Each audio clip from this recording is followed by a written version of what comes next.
Olá pessoal, aqui quem fala é o professor Kaique e na aula de hoje falaremos sobre áreas. A gente vai dar início a esse assunto que vai ser dividido em dois módulos e em alguns momentos eu vou salientar para vocês as fórmulas. Algumas delas, né, eu vou fazer demonstração, na verdade a maioria delas eu vou fazer demonstração, outras a gente vai ser um pouco mais rápido até porque, primeiro, áreas com certeza é um assunto que você já teve mais de uma vez, já até me arrisco a dizer, porque é um assunto que a gente vê desde lá do sexto ano e depois vai aprofundando conforme os anos vão passando.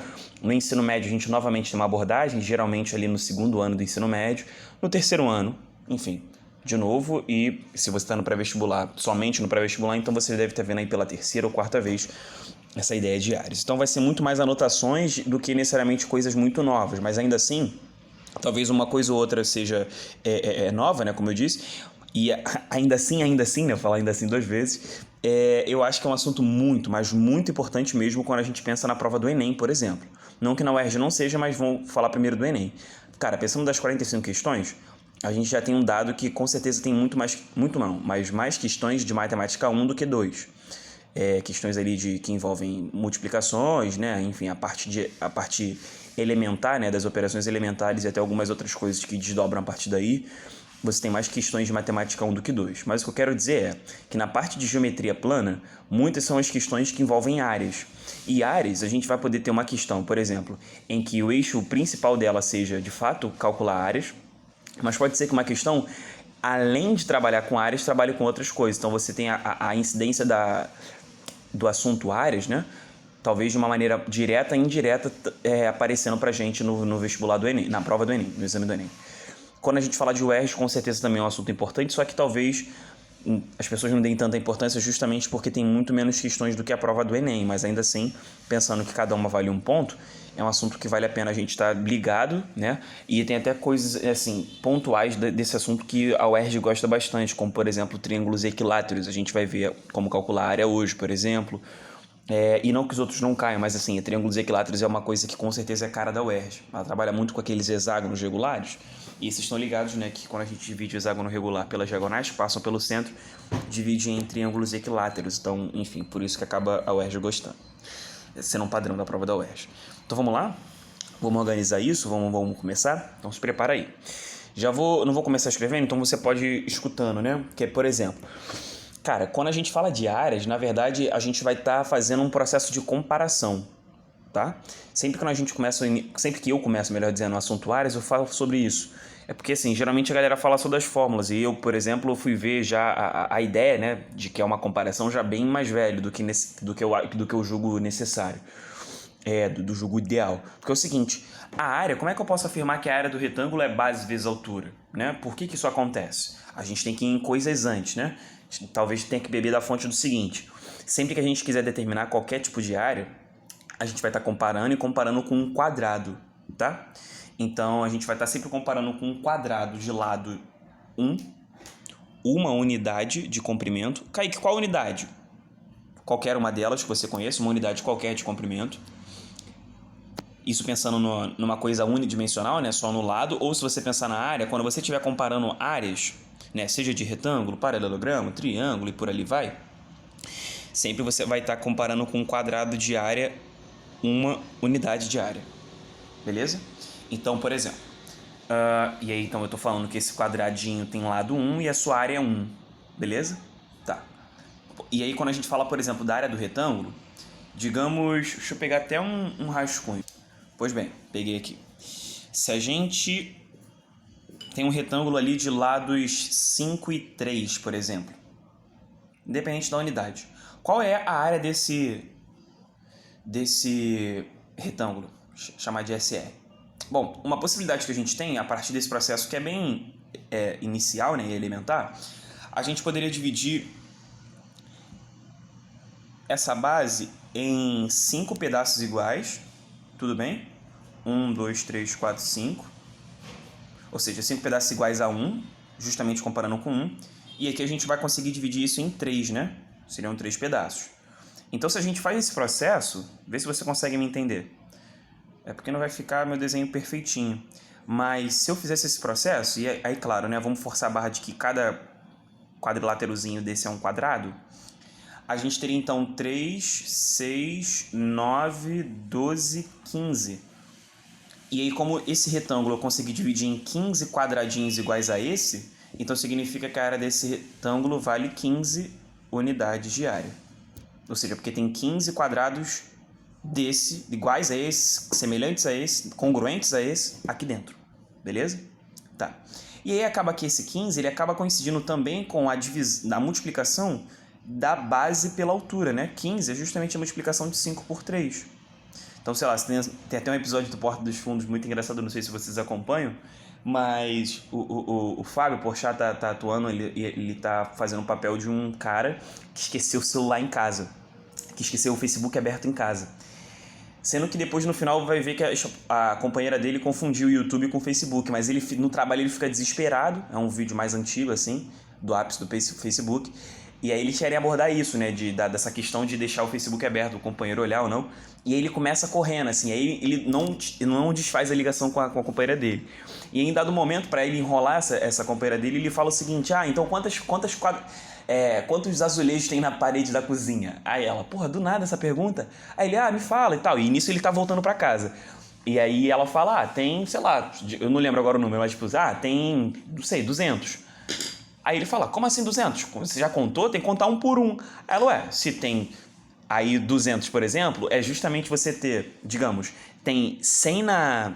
200? Deixa eu ver. Tem 50 na horizontal e 4 na vertical. Imaginou isso? 50 na horizontal e 4 na vertical? Bom, eu vou formar então 4 linhas de 50. 4 linhas de 50, ou como a gente fez aqui, a gente formou 3 linhas de 5. 3 linhas de 5 dá 15. 4 linhas de 50, naquele exemplo lá, daria 200. Aí no final no final não, essa parte não chega a ser o final, mas só para resumir as ideias, o Fábio Porchat, na atuação dele, fala, não, você tem que contar um por um. Ela, mas é claro que não, você tem 5... Entendeu? Tipo assim, se ele tem a quantidade horizontal e a quantidade vertical, é só literalmente multiplicar. Então, por isso que a fórmula da área do retângulo, ela vai acabar sendo BH, né? Ela vai acabar sendo base vezes altura. Então, só para colocar aqui, base no retângulo é isso que a gente considera aqui, essa parte de baixo. Vocês estão ligados nisso, né? E altura. Então, por isso que essa área... A área, galera, eu tenho uma mania de chamar de S, tá? Então eu vou fazer isso para todos. Só porque às vezes coincide com vértice, enfim, para não criar mais confusão, S do inglês mesmo.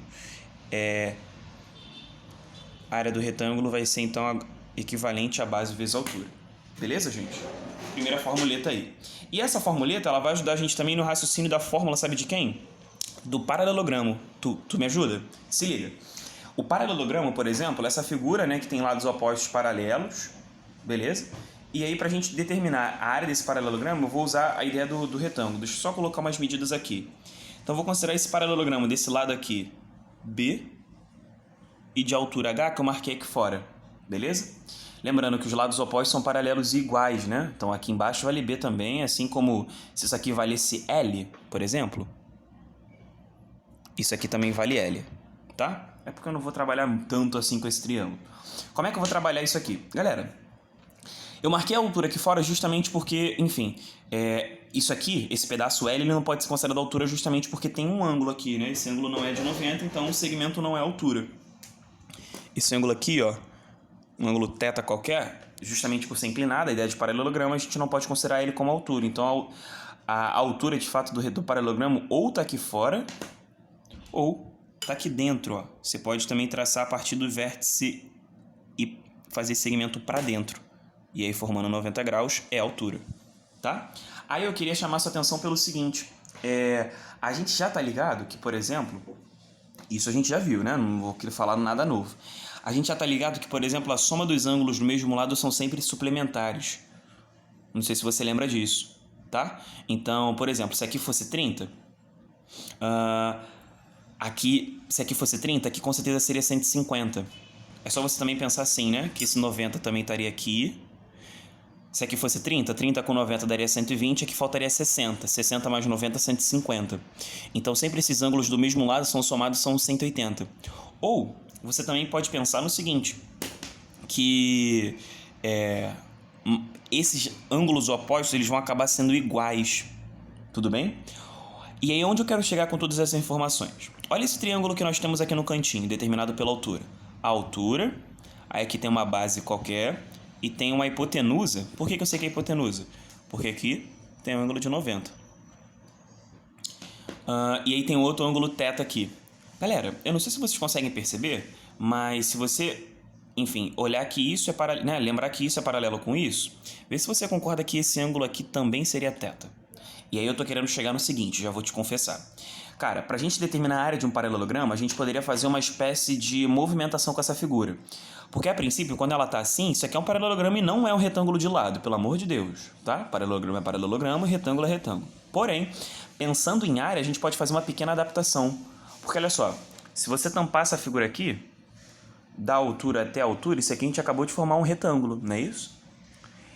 E a garantia disso é porque esse triangulinho aqui, que tem hipotenusa L, altura H e esses ângulos aqui, é exatamente igual a esse. Esses triângulos são iguais, congruentes. Então eu posso pegar esse triângulo e, por exemplo, adaptar e colocar ele aqui. Ele faz meio que isso, né? Ou chega um pouquinho para a direita. De qualquer maneira, da forma que você visualiza. Eu só quero dizer que a área desse paralelogramo, que a gente transformou, né, fez uma adaptação e transformou num retângulo, é um retângulo de base B e altura H. Então, para a gente falar de área de um paralelogramo, sempre vai ser base vezes altura, que nem o retângulo. Ah, então entendi, Kaique. Paralelogramo é igual a retângulo. Não é isso. Mas as áreas são equivalentes, beleza? Basta que tenha as mesmas medidas. Uma outra forma também da gente escrever a área do paralelogramo, eu queria te confessar que ela é um pouquinho diferente. Então, se liga aí. Além dessa aqui, a gente tem a seguinte, ó. Essa altura, vê se você me entende assim. Essa altura, ela está oposta ao ângulo de 90. Desculpa, oposta ao ângulo θ. Ou pode olhar para esse triângulo aqui, que está mais completo. A altura está oposta ao θ e a hipotenusa é o L. Uma relação trigonométrica que a gente conhece é o seno, que envolve o cateto oposto e justamente a hipotenusa. Então, se eu fizesse aqui rapidamente um seno de θ, só para te demonstrar onde eu quero chegar, seno de θ, cateto oposto H e hipotenusa L. Se eu isolasse o H, ou seja, passasse o L para cá dividindo, a gente entraria na conclusão de que o H vale L seno θ. Ou, sei lá, eu vou chamar esse lado aqui de A. Ao invés de L, eu vou chamar de A. Kaique, por que isso? Do nada. Do nada. Sério que isso é assim sempre? Às vezes. Então, eu vou chamar aqui de A, tá? Então, ficou A vezes seno θ. Beleza? Passei o A para cá multiplicando. Beleza. Então, quando a gente fala disso... Aí aqui vai ser A também. Como a fórmula do paralelogramo vai ser base vezes altura, então eu poderia substituir aqui no lugar do H... Quem? Quem é o H? A vezes seno de θ. Então, reescrevendo essa fórmula, só para escrever aqui na ordem, A vezes B vezes o seno de θ. Eu estou fazendo a questão de θ dessa mudança do A porque tem um macetinho para gravar, que é assim. Você pode escrever a fórmula do paralelogramo de duas maneiras. Tem a normal, a mais tradicional, que é BH, e tem a obscena. Tem a normal, a tradicional, e tem a abscena. Absceno. Tem a normal, a tradicional, mais careta, e tem a abscena. A obscena. Beleza? Então, muita atenção nessa parte, hein, galera? Porque você pode fazer de duas maneiras essa fórmula do paralelogramo. Tranquilo? Normalmente é essa, mas essa aqui, a vantagem dela é que você trabalha literalmente com os lados do paralelogramo. A vezes B vezes o seno desse ângulo aqui. Beleza? Desse ângulo agudo. Porque tem outro obtuso aqui. Ok? Cuidado. Bom, para o triângulo também vou fazer ajuda, vou usar, né, o auxílio das fórmulas do paralelogramo. Não sei se vocês já conseguem visualizar. É porque, de alguma maneira, o triângulo é como se eu pegasse aqui, eu vou fazer até de lápis, que aí depois eu posso apagar. Mas imagina que você, a partir desse vértice, ó, ou a partir desse que está menos poluído, ó, imagina que você, a partir desse vértice aqui, do de cima, tá? Ou do de baixo, porque eu vou unir os dois, tanto faz. Kaique tá doido hoje, né? Bom, de qualquer maneira, se você pensar bem aqui, isso aqui o paralelogramo fica dividido em dois triângulos de base B e de altura H. Ah, Kaique, mas a altura tá fora, não é? Mas a altura desse triângulo é H mesmo, né? Mesmo que eu fique inclinado, imagina que isso aqui é o Kaique de lado. Eu não posso falar que, então, a minha altura é... Ou sei lá, pode pensar num segmento, o Kaique vai ficar engraçado, né? O Kaique de lado, em itálico. Mas a altura desse triângulo, de fato, eu não posso falar que o lado dele é a altura dele. A altura é isso aqui, é o perpendicular, né? Então, basicamente, para a área do triângulo, como dividir o paralelogramo em dois pedaços exatamente iguais, é só dividir todas as fórmulas do paralelogramo por 2 que você tem as fórmulas do triângulo. Então, por isso que a fórmula do triângulo muito famosa é base vezes altura sobre 2, né? É por isso. Ou uma outra que acaba surgindo é essa, né? AB seno θ sobre 2. Aí eu tenho alguns amigos que acabam falando assim, Kaique, a fórmula do triângulo tem a BH sobre 2 e tem a meio obscena, porque é AB seno dividido por 2, meio obscena. Aí tem gente que escreve, inclusive, essa fórmula assim, 1 sobre 2 vezes A vezes B vezes seno de θ. Enfim, vai dar no mesmo, algebricamente, tá? Só esteticamente que muda. Bom, e essa fórmula do triângulo base vezes altura sobre 2, ela é boa para a gente justamente falar da área do triângulo equilátero, que tem até uma fórmula especial. Não sei se vocês estão ligados nessa parada. Vocês estão ligados? Não? Se liga. Você lembra o que é um triângulo equilátero? Triângulo equilátero é aquele que tem todos os lados iguais, tipo esse aqui que eu desenhei agora, tá? Equilátero. E aí, para o triângulo equilátero, existe uma fórmula especial, mas que advém justamente dessa aqui, base vezes altura sobre 2. Como assim, Kaique? Dá esse papo aí. Bom, a gente já viu na aula de triângulos de que a altura do triângulo equilátero tem uma fórmula, não tem? Que a gente, inclusive, determina através de um Pitágoras, lembra? Que era aquele papo assim, L sobre 2 aqui, L sobre 2 aqui, aqui é L, eu quero determinar esse H. Aí dava para escrever que esse H valia L raiz de 3 sobre 2. Sim? Lembrando que os lados são L. Então, se a gente quisesse determinar a área desse triângulo equilátero aqui, chamar de stack, vai dar o seguinte, base, L, a altura é L raiz de 3 sobre 2, base vezes altura, sobre 2. E aí, por isso que a fórmula... Agora que eu vi que vocês não estavam vendo nada, desculpa, gente. Então, repetindo, área do triângulo equilátero, base, L, altura, L raiz de 3 sobre 2. E é por isso que essa fórmula ela fica sobre 4, né? Porque é dividir por 2 duas vezes. L ao quadrado, raiz de 3 sobre 4, tá? Então, é por esse motivo. Não precisa gravar demonstração nenhuma, só gravar a fórmula. Então, a área do triângulo equilátero, L ao quadrado, raiz de 3 sobre 4. Você está percebendo que eu estou com pouco espaço, né? Eu vou tentar fazer uma linha que pelo menos separe essa jossa, que aí você não faz confusão.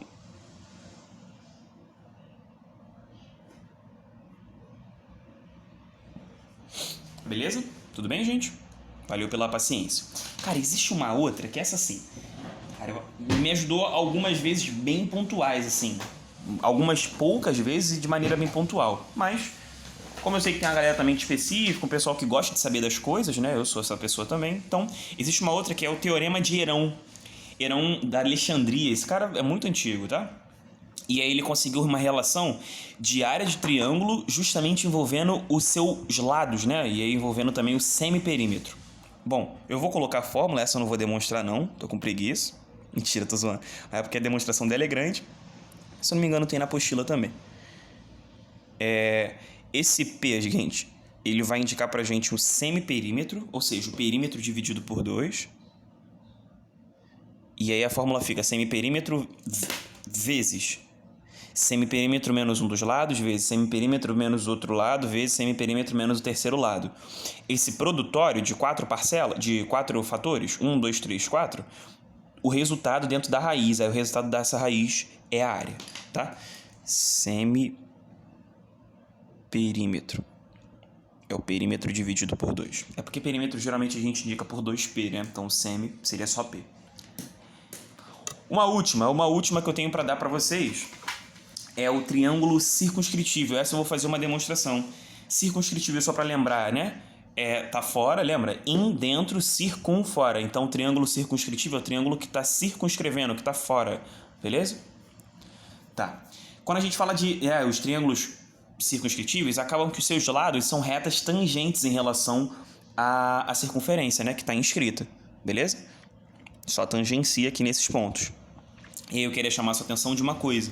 Cara, quando a gente vai, por exemplo, pegar e traçar esses raios, não o raio estado-americano, não. O raio que eu digo aqui é o raio da circunferência mesmo, ó. Imagina que eu traçasse esse aqui. Não sei se você lembra, mas o raio em relação à reta tangente sempre forma 90 graus. O raio em relação à reta tangente sempre forma 90 graus. E aí eu quero chegar nisso Porque para determinar a área do triângulo isso vai ser importante, tá? Não estou falando aleatoriamente não. Então, ó, quando eu determino o raio, a gente forma 90 graus. Beleza? Tá. Por que falando disso, Kaique? Porque que a gente consegue separar esse triângulo grandão, circunscritivo, em outros 3 menores, né? Decompor esse triângulo maior. Vê se você me entende, cara. Eu quero muito que você me entenda. Peguei até a rosa mesmo que estava aqui, a caneta. Porque é o seguinte, a gente consegue através, né, do incentro aqui, do incentro não, do centro da circunferência, a gente consegue dividir esse triângulo em 3 pedaços, né? Que é o centro tá aqui, dividiu em 3 pedaços. Lembrando que esses pedacinhos aqui, em azul, são os raios, né? R, R e R. E lembrando que eu vou dar lados aqui, né? Enfim, vou chamar aqui de A, aqui de B e aqui de C. Vê se você consegue visualizar que a princípio não dá para determinar, né? A não ser pelo teorema de Heron, não dá para determinar a área desse triângulo, mas dá para determinar a área dos triângulos menores, os triângulos rosas. Por exemplo, esse aqui de baixo, ele tem uma base A, altura R. Então, se eu quisesse determinar a área dele, bom, não seria uma parada tão difícil. Seria A vezes R sobre 2, né? Base vezes altura sobre 2. Mas, desse triângulo aqui, agora que eu vi que vocês não estavam vendo, triângulo de baixo, repetindo. Desculpa, gente, eu não consigo, às vezes, lidar muito bem com esse lance de mexer a folha. É base vezes altura sobre 2, né? Base vezes altura. Nesse triângulo menor aqui da direita, a base é B, vezes a altura aqui também é o R sobre 2. E o R aqui também fazendo o papel de altura, C vezes R sobre 2. Essa seria a área do triângulo, né? Triângulo circunscritivo, se chama de STC. Então, esse STC, vê se tu me entende. Primeiro que vai ficar todo mundo sobre 2, com certeza. Agora, o que sobrou aqui dentro? Seria um AR, BR, CR. Se a gente colocar esse R em evidência, fica A mais B mais C, né? Então, repetindo, por que sobre 2? Porque todas as frações estão sobre 2, então é só repetir o denominador. E como eu teria que somar parcelas com um fator comum, né, que é o R, então já coloquei ele em evidência, A mais B mais C. E galera, A mais B mais C não é a soma dos lados? Soma dos lados tem outro nome, não é isso? Não é perímetro? 2P? Então, reescrevendo a fórmula aqui agora sim para você sublinhar bonitão e dar um destaque. Cara, como aqui você vai ter 2P, eu poderia cancelar esse 2 com esse 2. Kaique, pode fazer isso? Pode. Aí agora você não chama mais de perímetro, você vai chamar de semiperímetro, beleza? Então vai ficar R vezes P, ou PR. PR sempre é a forma de você achar a fórmula, achar a área, desculpa, essa é a fórmula, aí agora sim, a fórmula para você achar a área de um triângulo circunscritivo. Eu não acho que seja uma informação, nossa, essa fórmula é muito importante, não acho não, mas ainda assim, cara, tô aqui para dar informação, né, tô aqui para te ajudar a entrar na faculdade. Então esse aqui é o semiperímetro, beleza? Bom, eu tenho mais 2 figurinhas para falar e depois só mais comentários de boas.